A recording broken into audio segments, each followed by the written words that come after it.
ہماری دعوت اور تبلیغ کا مقصد بھی یہی ہے. ہم کسی کو مسلمان نہیں بناتے، بلکہ جو مسلمان ہیں ان کو صحیح معنی میں مسلمان بنانا ہے کہ وہ اپنی زندگی کا رخ اللہ کے نبی کی طرف، ان کے طریقوں کی طرف کرے.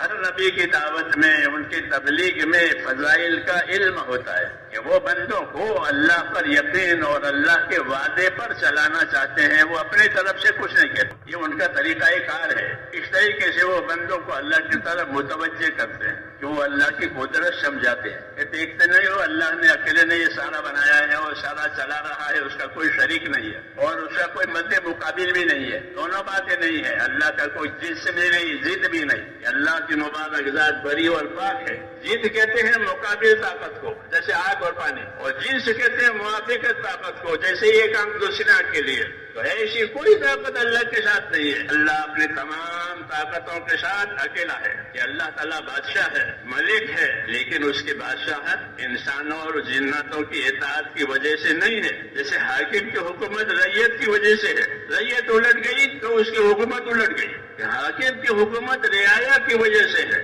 خدا کی خدائی اور خدائی کا ملک جناتوں اور انسانوں اور فرشتوں کی عبادت کی وجہ سے نہیں ہے، وہ ان سے بری ہے، بلکہ وہ اپنی ذات سے خود واجب الوجود ہے. کسی کی طرف اس کی حاجت نہیں ہے، سب کی حاجتیں اس کی طرف ہے. یہ اللہ کی شان ہے، اعلیٰ اور بالا. لا الہ الا اللہ وحدہ لا شریک لہ. نبیوں نے سب سے پہلے خدا کی خدائی کی پہچان کرائی ہے. یہ ساری چیزیں وہ اللہ کے تابع ہیں، سارے خزانے اللہ کے ہیں اور اس کے تابع ہیں. ہر قسم کے خزانے ہیں، آفتوں کے بھی اور نعمتوں کے بھی، اور وہ اللہ کے قبضے میں. وَإِن مِّن شَيْءٍ إِلَّا عِندَنَا خَزَائِنُهُ. کوئی چیز ایسی نہیں ہے بلکہ ہر چیز کے خزانے ہمارے پاس ہیں. وہ ہمارا رب ہے، ہمارا خالق ہے، مالک ہے. ساری مخلوق بھی اس کی ہے، وہ سارا حکم بھی اس کے ہے، کسی کا کچھ نہیں. الا لہ الخلق والامر. یہ یاد رکھو، مخلوق بھی اللہ کی اور فیصلہ اور حکم بھی اللہ کا. یہ اللہ نے اپنا دارو کرایا ہے. یہ شان اللہ تعالیٰ کی نبیوں نے ہم کو سمجھائی ہے. بیانات کلپس.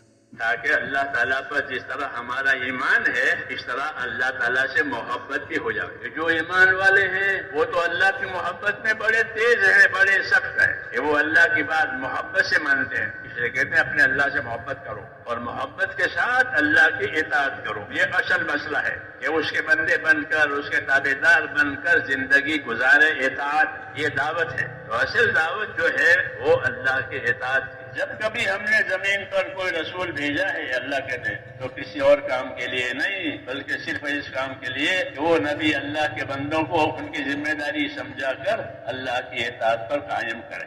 ہمارے نبی کو سارے عالم کے لیے بھیجا تاکہ سارے عالم میں اللہ کی اطاعت کی بات چلے، تاکہ ایک ایک کی زندگی اطاعت پر آوے. دنیا بنی ہے اس دین کے لیے